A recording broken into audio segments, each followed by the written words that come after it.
Hi, this is Bob Sorrentino from Italian Roots and Genealogy, and I'm here today with two long lost cousins. And at one point in time, we lived about 5 blocks away from each other and never knew it. So, welcome, Linda. Thanks for being here. Hi, Bob. Hi, Jean. And hi, Jean. And you're not too far away from me right now, so that's good. Hello, everyone. Hello, hello. Nice to be here. Thanks for having us, Bob. Well, it's great to have you guys. So, for the audience, Linda and Jean and I never knew each other, and we met for the first time. Uh, it was about a year ago, April, when they came by the house and we exchanged stories. And Linda and Jean brought some great artifacts. So, Linda, my first question is going to be for you: is why and when did you start researching our common family, and also the rest of your family? Oh, you gave me chills. But that's a big question. I'll try to condense it for purposes of this discussion because I think we want Jean to say something too. But I think that if talking to our side of the family, I can't think of two better people. Of course, I would include myself and my cousin, right? I mean, no, honestly, Jean and I, we come from a different space than the rest of our cousins. I'll give him a chance in a minute. I think he will agree 100% with what I'm saying there. We have a foot in the old world and we have a foot in the new world. And with that, came a sense of responsibility, but it also came a familiar way, an understanding, and some of the inner thoughts of those that really came from Italy. My cousin can talk on about, he lived with my grandmother and grandfather.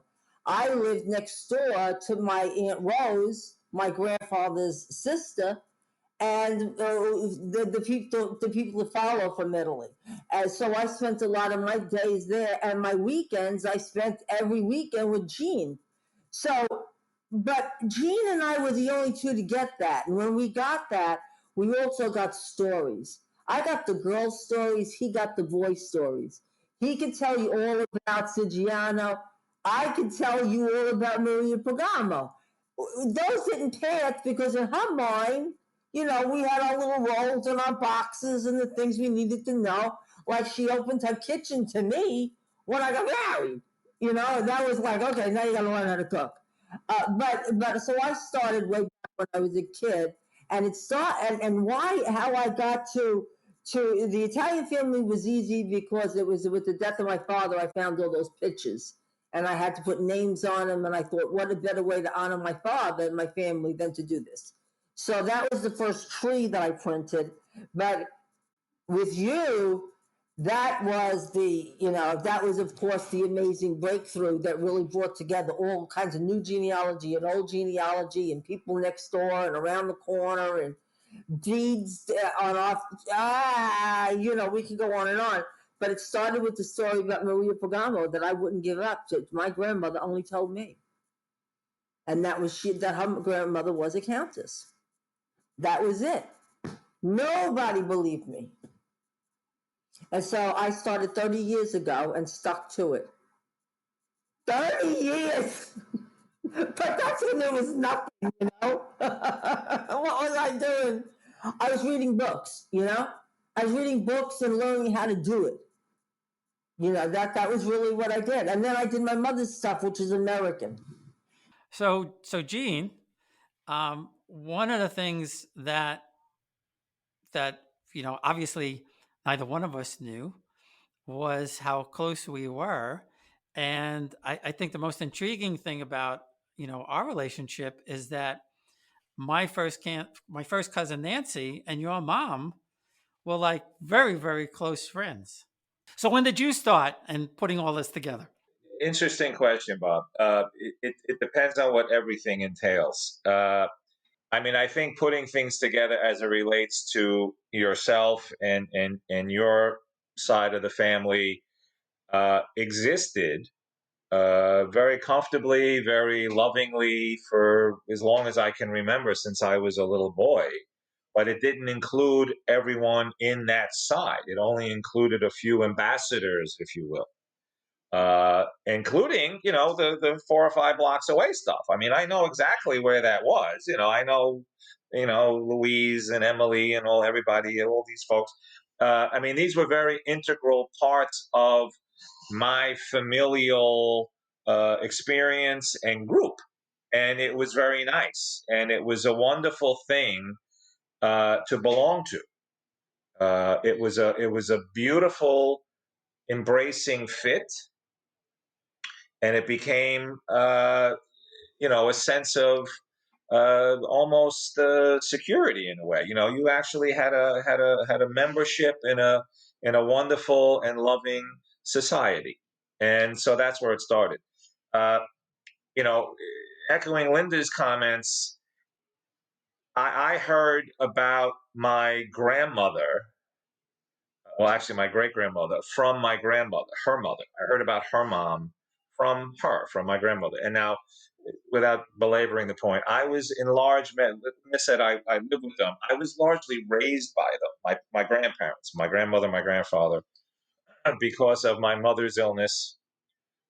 She had a cardiac condition from birth, and then she got another one later, and so on. So she was there. She was there, a fair amount, but she was also absent a lot. Or even when she was there, she was resting, shall we say. My father was a wonderful human being, probably the loveliest and most compassionate human being I've ever known. Beautiful man, but he worked a lot, and some of it included travel. So my grandparents that lived in the same house, upstairs, downstairs, mother-daughter thing, were thankfully around, available, and willing to take on, in essence, their fifth child, meaning me. They didn't have to do that. And I just took it for granted, of course, because it's grandma and grandpa. Well, grandma and grandpa turned out to be pretty special. And like Linda says, with Aunt Rose, even Sam to an extent, her husband, these earlier ancestral, elderly, Italian something caregivers that were the epitome of unconditional love deluxe made all the difference in who both of us became. Comfortable in our own skin, enjoying life, good to others, the ability to share and to give, especially my cousin Linda. She's the most generous and thoughtful person I know. And all that came around and came around. But when I listened to my grandmother's stories about her mom, it was a missing big hole in her heart.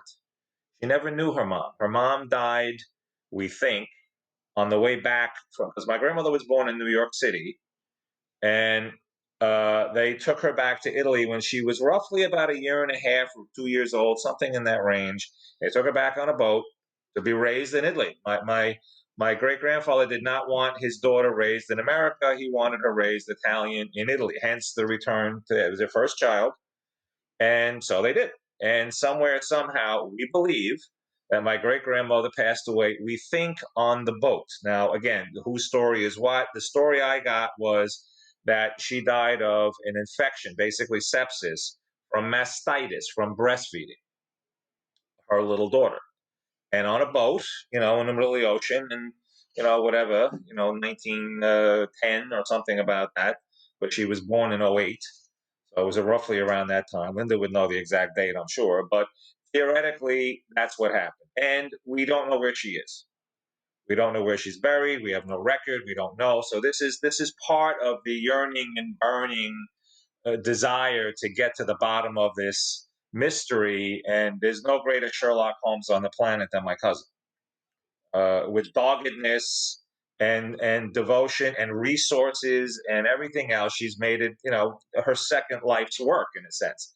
But we don't know. But I remember my grandmother telling me as a kid, this is all kid stuff, you don't have a filter. You don't have a computer in your brain yet to process. You're just one big emotion and some defense, but mostly emotion. And she would tell me with great fervor, great emotional power, that she really, really missed this connection, because where she went back to in Italy eventually, she wound up being the stepchild, if you will, because her father remarried fairly quickly, had 3 children. She became Cinderella, literally, and was physically abused by her new stepmom because she resembled the first wife.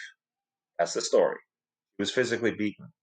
And her three half siblings were given, the keys to the kingdom, and she was made to mop the floor and stay in the dark.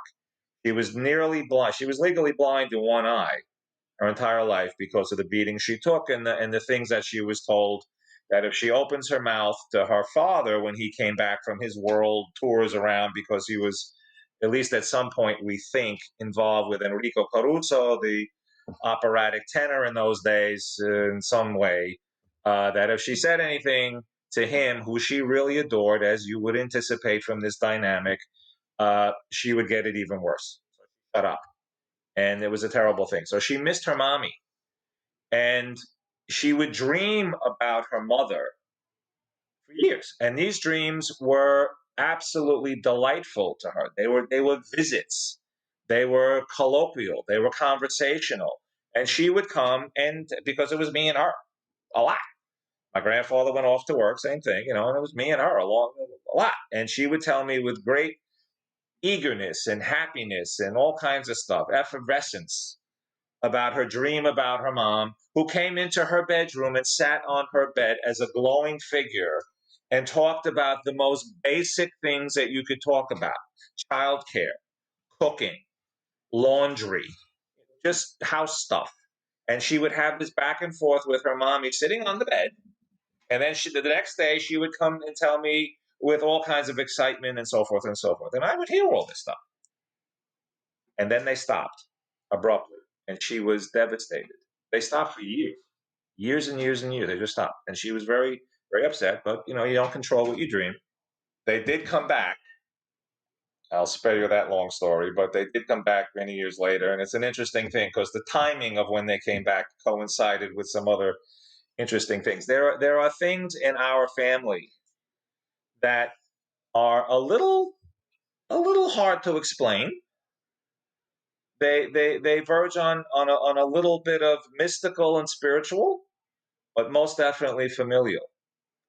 Anyway, but Linda and I enjoy the fact that we both have this heritage, this connection to our grandparents or great aunts or whoever, that generation, in some close proximity. And she and I grew up as brother and sister.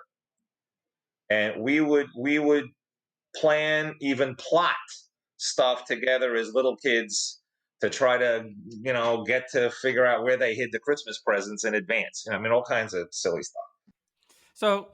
So let me stop you there for a second, Gene. Two things.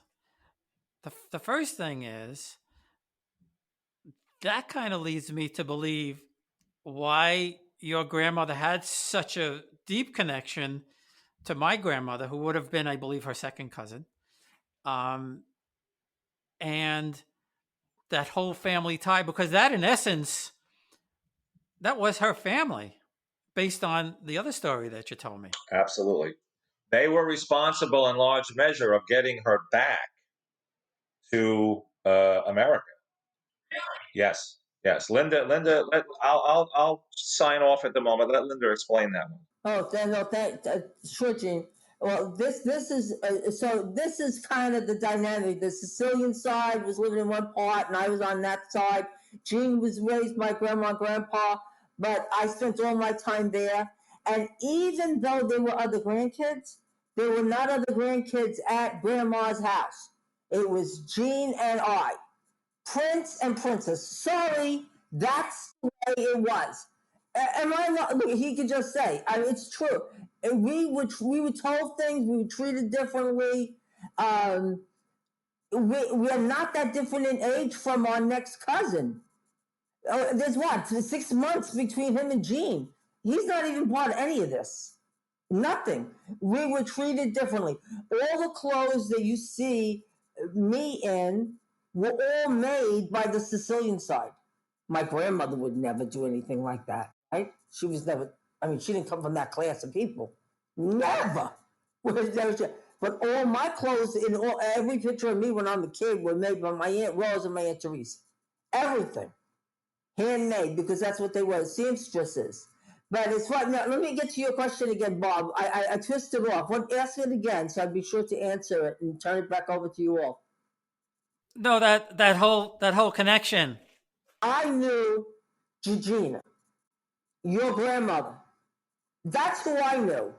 But and I knew, some of these other people, the Di Marias, and I kind of got an idea of all of that. But it really came together with you. I mean, I knew that was right. And if I could try to figure that, try to get that, and you were so generous early on, and Gene doesn't know this. I don't know if he does, but the first connection that we had typing in Ancestry.com was while I was at his house in Maine, early in the morning. I was typing Bob and saying, "Hey, you're my cousin. I think you really are." Yeah, he doesn't know that, but that's how we got connected.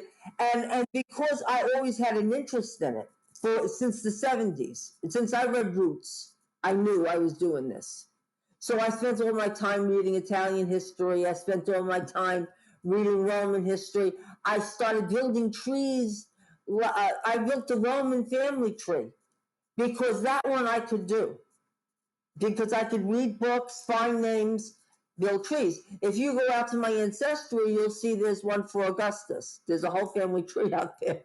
I got it all. But, that's how I kind of taught myself in preparation, and I did it on paper. I did it in preparation for the time that I'd get the chance to get the documents from Italy. And in the meantime, as Grandma was getting older and Jean was in school, I was still here. I was going to see her every day because she was alone. And I'd ask her questions and I'd start taking notes. We'll be right back. Experience Italy like never before, traveling with a scheduled group or create your own bespoke tour with friends with PhilItaly.com. Pack your bags and follow Phil. That's www.philitaly.co.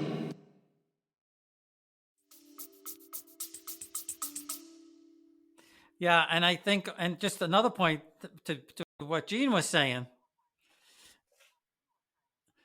was that whole spirituality thing. I hear that from so many people that there's a force that drives people like us to find this out. Let me tell you. Let's see. Look at my skin again, and here on my arm. When I think of going to Italy, my heart swells. When I'm in, I don't care what my DNA says. And I keep trying to tell that to my cousin's daughter who I took over to Italy because she just wants to be Italian so much she hates that her father's English. It just kills her. And I said, listen to me. You are what you culturally are. You are what you believe you are.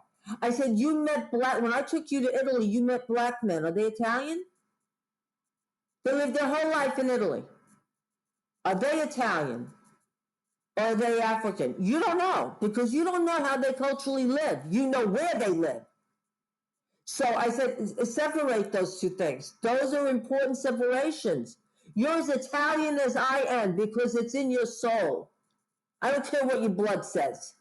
The blood is interesting if you do genealogy. But it doesn't make you who you are. It's my grandmother. It's my grandfather.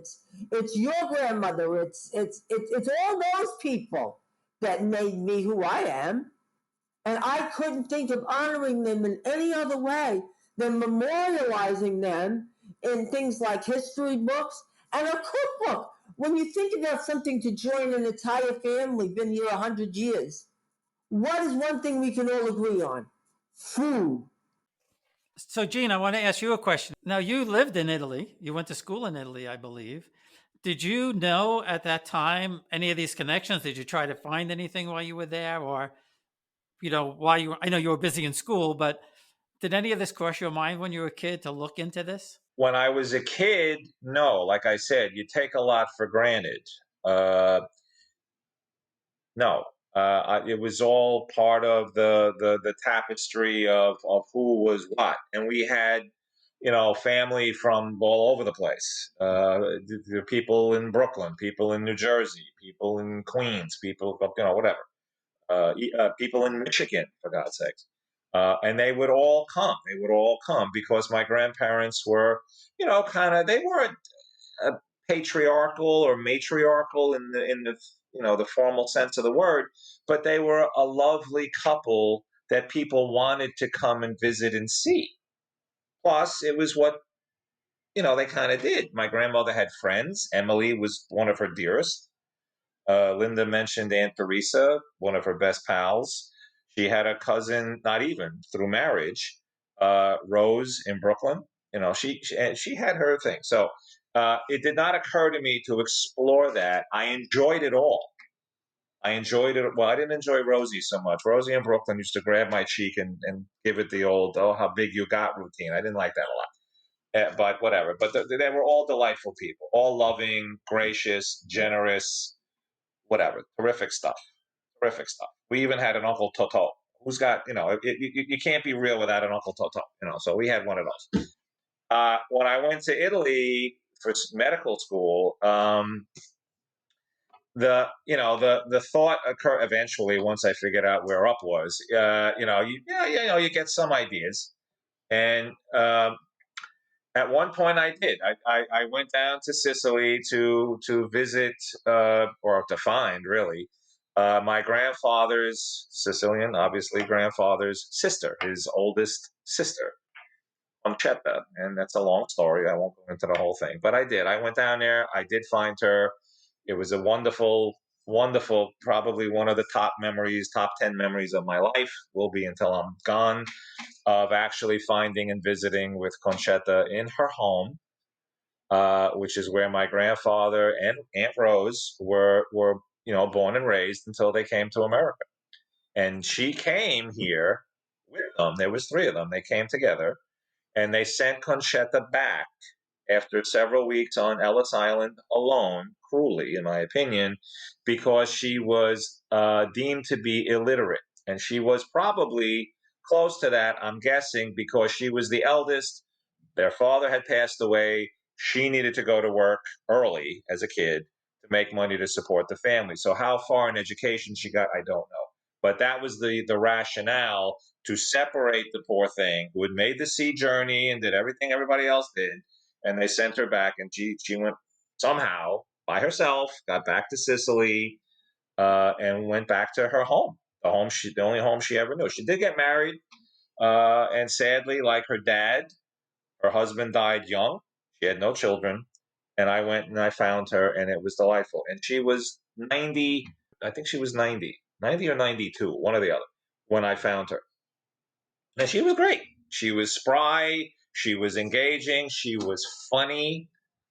Once she figured out who is this guy, this tall, skinny, little American-looking thing, and once she figured out I was her brother's grandson, in particular, first grandson, that was it. That was it. She jumped out of the bed, grabbed me around the neck, and pulled me into the bed and gummed me to death because she figured out it was really hysterical. But she was delightful. But after that, my grandmother on the other Napolitan side, actually just outside of Pompeii. She's from a little town called Scafati, just outside Pompeii, but it's in the Napoli area. She had asked me to go and find her folks, which I was willing to do. I never did, and I was happy to do it. I mean, this is all great stuff to me, but time is difficult when you're in school. But I was going to do it until it got a little so-so, because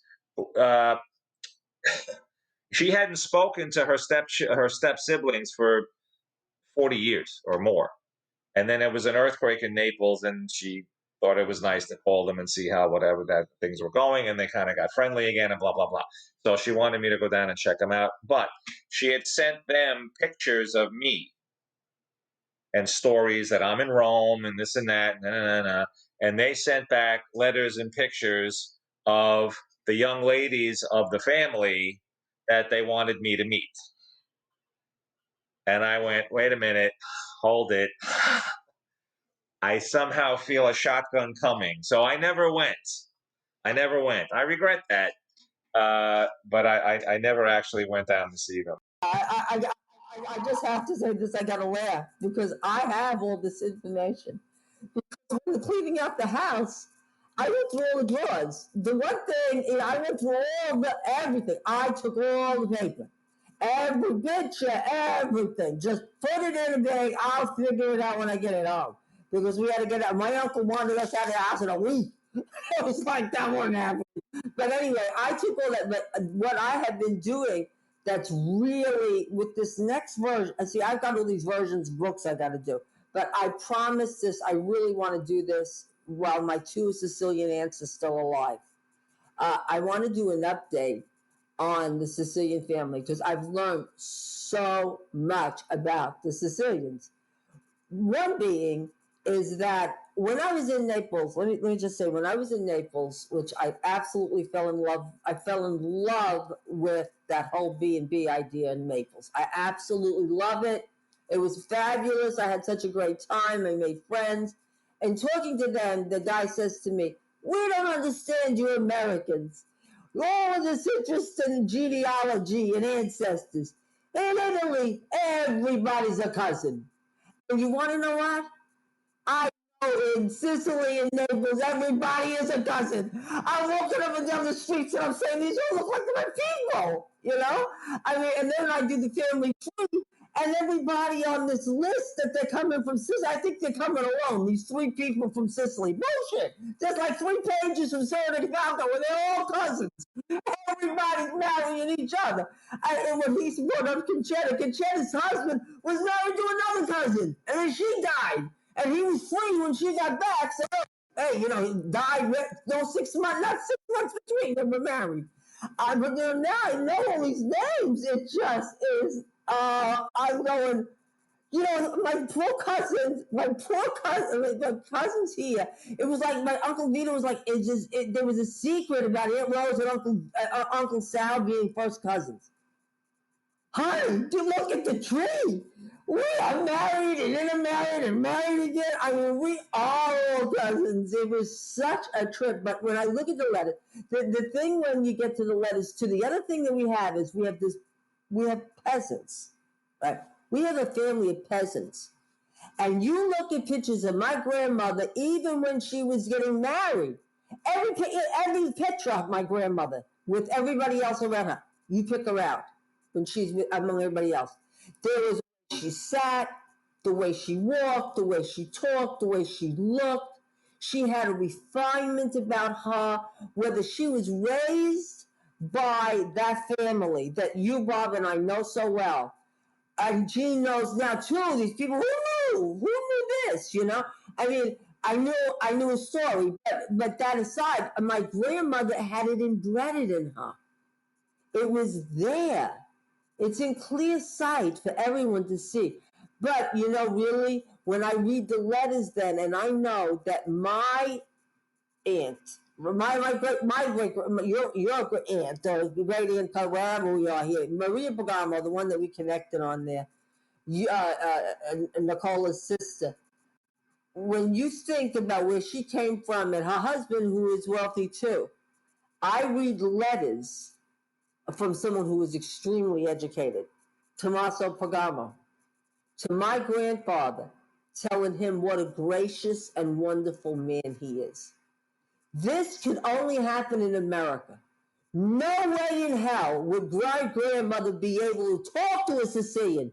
Our family owned the land that these people worked on in Naples. And her father thought it. Forget about it. He didn't want nothing to do with my grandfather. They were the salt of the earth and good people, and in the end, every one of the Neapolitans, except Siciliano, all saw my grandfather and my grandfather's family for who they were. And so, we got a foot in this royal camp, and in the pulpit, they worked other people's land. I mean, that was it. I mean, I know what they did. I've got all their records. It's astonishing. And for me to be able to do an update with the information that I have now in this family, I could see how they lived. This cousin that we were talking about, they lived across the street from each other. Generation after generation after generation that lived in the same place as this town. We could go now and we could walk across the street here. We heard this one was picked up when their family died. Oh yeah, they lived across the street. The parents died. The other family. It's they were butchers for 300 years. One family, butchers. Who knew? And guess what? I got to say this, and then I'll shut up. But on the Sicilian side, my grandfather came over here, and he met his father, who died when he was 3 months old. He came to see his father's brother in Rochester. The him and Rose and Conchetta. Conchetta got sent back because she wasn't a pretty one. That's the truth. She was at the bottom of the list. They had a quota. She wasn't pretty. Sent her home. She had the same education. A little bit, maybe a little less, like Gene says. But honestly, Gene knows because he knows who came over. And that's what happened. I could look at it, and I talked to the genealogist. She said that's exactly what happened. Be happy she got back to Italy. I got ones that went to France. They never got home. They never even made it back to Italy when they were sent home. She has done trees where she found family in France. People got tried, and they never made it back. How she made it back, like Gene said, is nothing but short of a miracle. But the melding of those two families is a very odd thing. It would never be seen, never be happening anywhere. But now that I have this information that has everybody understanding how they really are related, they don't know. I know. They don't know. And I mean, I know where they lived. I know what they did. I know how they contributed to each other. They worked. You know how they lived? One unit. They lived and survived based on what the other did. The parents died. Maria lost the husband. She's no husband. She's sewing her fingers to a bone. You can see the arthritis in her hands. She has a bunch of little kids. A 3-month-old. When her husband died when he was 38 years old. And she takes in these cousins that lived across the street, and she raises them, and they have become. Teresa marries, who was also on and on and on and on and on. But that's the family we knew. Nobody else knows that. I don't know if you know this, but my great uncle, Ubaldo's brother, Ricardo, he married his first cousin. Her name was Princi, her last name. She passed away, and he married her sister. And Aunt Alma, and Richard, and all, they're all from the second wife, the sister. So that's a whole crazy story. But I want to ask you, because I don't know, and I don't know if you know. Do you know why Tommaso Pergamo and Maria Piramalo came to the United States? We'll be right back.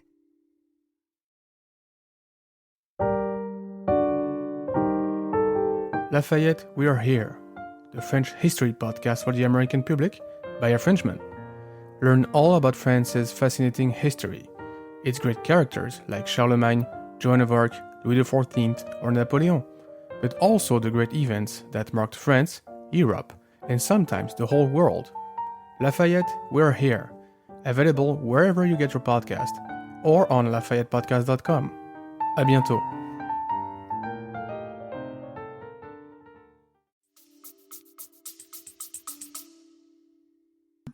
I'm going to tell you what I think, and what I check out, and I'm feeling better and better about it the more I read history. I still don't have the documents yet, but we know what we need to go for. But I got to get it from the archives. It's the stuff on film. I can't get it online. There's one thing about the first cousin, this thing with the people who don't do trees don't know this stuff happens all the time. Conchetta, she married a cousin's husband. The cousin died. He was free. Okay, marry her. That was what happened. There was no love lost. I mean, she got off the boat. She was ready. He was there. They were married. They were cousins. But why did Maria and Tommaso come? Why do you think they came to America? He was a landowner. In fact, she's trying to find this for me now. If I can get a hold of, I can get a hold of census records, tax records, and stuff like this. That's what I'm looking for. And she's on it. She's helping me. But we're pretty sure, based on the timing And I'm also having the rest of that family, which is very small, traced to see what happened to their wealth. They were wealthy landowners in the Neapolitan area, and yeah, they had a lot. They're big landowners. I mean, they weren't a big name. I think they came from Greece, Pergamo, think about Turkey. Oh God, I can't think of it. Anyway, never mind. That's all DNA stuff. Doesn't matter.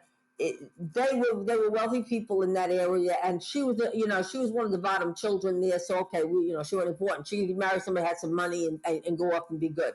So when he left was in the 1880s. If you look at Italian history, the South, which was the breadbasket, made all the money for the country.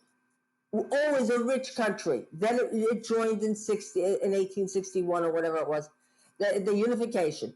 Well, once the unification they left the South alone pretty well because it had this feudal system that seemed to work.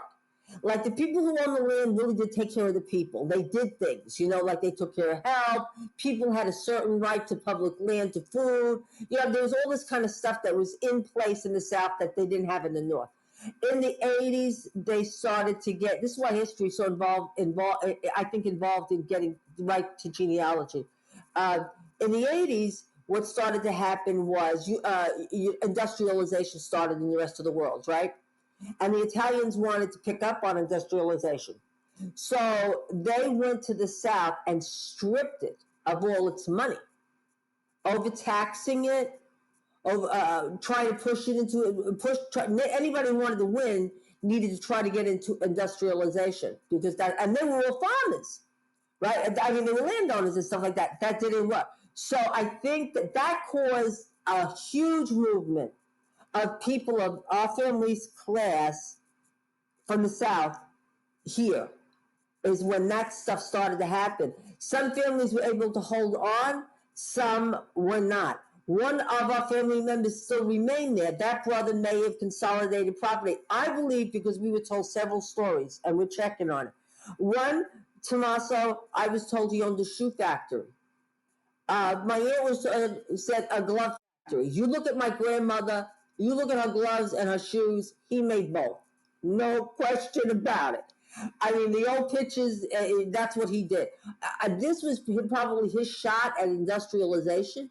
He sold some of his land. He was a landowner on all the records I read. And all of a sudden, he showed you all the stories I hear, shoe and glove. Timing-wise, it would make sense. And if he's not that kind of a businessman. He wasn't young in his day. That was probably a risky proposition, and I suspect that's what, because his son was in the University of Naples at the time. He pulled the one out that's buried in Potter's Field. He was in the University of Naples at the time, so we know they had money.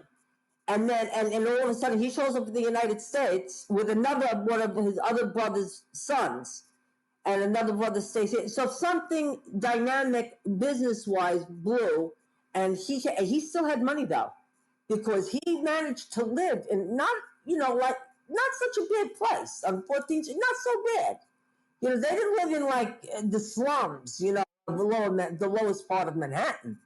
It wasn't all that bad. And he look at the way my grandmother was dressed. Gene, that didn't come from her family. That came from.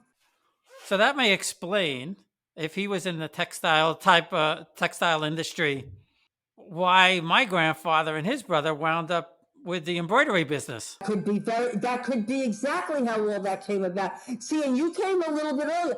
I think that something. Look, if you dig into the history and you look at the timing, you'll probably see that there's something like this that inspired them to come over here. Because think about where they lived, who they were. What the hell would they leave for? I mean, really, even if you're the low end of the stick, like Maria was, you're still in a good spot. Look at where they lived. Oh my God. I mean, she wrote her name as Countess when her babies were born. It was Countess Maria. That genealogist I work with would not, but she just, you blow my mind. You are the first person that story's been true with. The first person from the area I've worked in my career that it's true with. Because everybody thinks because they got a little crest. I know. I hear that too. Yeah, huh? You do. It's true. I hear that all the time. So Gene, I want to ask you one more thing. Um, when you were growing up, and Linda alluded to it a little bit, and so for the people listening who do not know, you mentioned Emily, who is named after her grandmother Amelia, and the close ties there. So Amelia was my godmother, and I called him Uncle Connie Costanzo. He was my godfather, and to your point, they were both wonderful people. I used to vacation there in Whitestone during the summer. That was my vacation when I was 8. I don't know, 7, 8, 9, 10 years old, and I had a great gig until Susan came along as the first grandchild and spoiled it for me. Um, but she, my grandmother, what I remember of her was also a very stately kind of woman. So, what do you remember about Nancy and Aunt Emily and all those people? I would agree completely that the aristocracy, for all of its potential pompousness and entitlement, did bestow on those who were part of it an air of dignity and grace. And they carried themselves accordingly, not to be above, it was just who they were. And they were really good in that regard. My Linda's point earlier about you can tell my grandmother in other photos. My grandmother was the Neapolitan version of the Mona Lisa. Her smile was the same as Da Vinci's masterpiece. It never changed in any photo you see. It's the same. And it wasn't stoic. It was just a style and how she wished to be perceived and how she carried herself. So did Emily. Emily was beautiful. I remember being struck by her beauty in the day. She was a lovely lady and always very nice. They all were. Every one of them. Every one of them. Even Steve and his wife from Michigan. Again on the Sicilian side, Petix side. Uh, Fairly well-to-do folks. They had a lot of claim to fame in Michigan and so on. Very humble, but carried themselves with grace and dignity and were very generous to young kids like myself. I always felt as if I was part of something, like I said earlier, and thought about, not dismissed, not given the brush because I was only 3.5 foot high, none of that. And Emily was right, and Connie. I remember Connie too. Big man, very big man. Gentle as he was big. Similar to my father in certain respects, that he was very respectful and very forthcoming and very nice to youngsters. My father was very good with the little folk. Very nice people. Nancy, I did not know. I know she was in my mother's wedding party, but I didn't know her at all, to my knowledge. Louise, I knew very well because we would see each other with some regularity before she was literally a neighbor. Emily's daughter. We would see each other and do various family little exchanges, and you always kind of knew when somebody like Emily was coming to visit the house in Flushing, because we'd go up to the first floor on the pink carpet, and that level of house was reserved only for the high end dignitaries or what have you, when somebody kind of special was coming. Otherwise, everything else took place in the basement, which is where I think all, at least New York Italians dwell. We're all subterranean, and everything takes place below ground. But when you went up to the first floor with the fancy furniture and my grandmother's prized pink carpet, you couldn't walk on that carpet.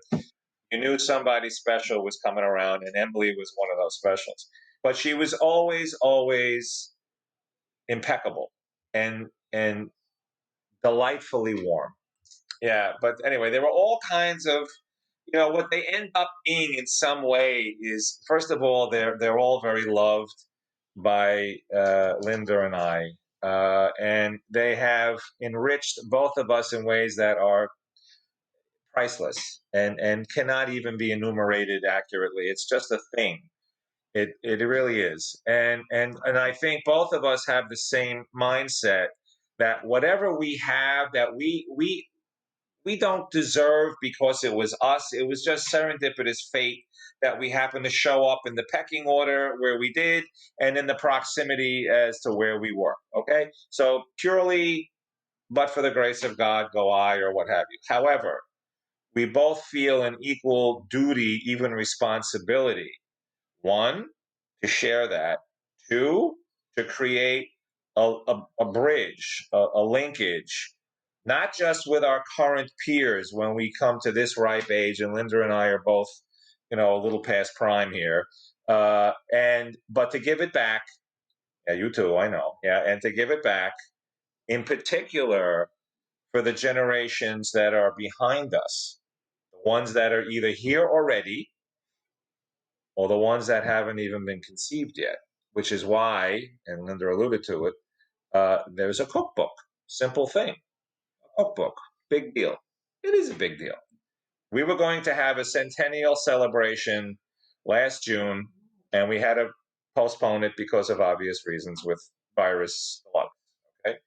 And that was going to be the 100th anniversary of the Sicilian trio, two sisters and a brother, coming from Seta de Falco, which like I said, I've been to. There's, if you blink twice, you're through it, that kind of thing. And it's right in the central part of Sicily where there's not much more than a rock and a boat. It's pretty tough over there. And they took care of that, and they came, and the courage involved, the foresight, the discipline, the fearlessness, and dealing with uncertainty beyond uncertainty, they showed up anyway. And the poor thing, like I said, got sent back. I have a very tender place in my heart for Conchetta because of her struggles.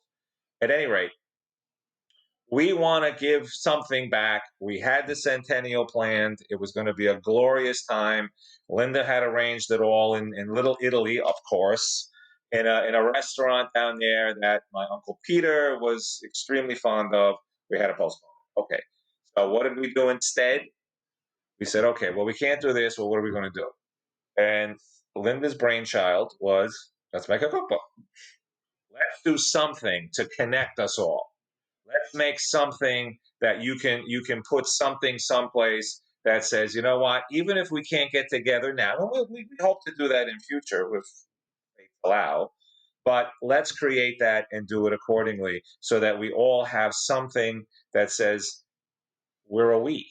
And here's why. Because the food is love. Okay, that's how it worked there. My grandmother, if you came into her basement on a Tuesday and she wasn't expecting you, guess what? You were not going to leave hungry. Didn't matter. Didn't matter. And it was always that kind of thing and that kind of thing. So plus, those recipes were all secretive.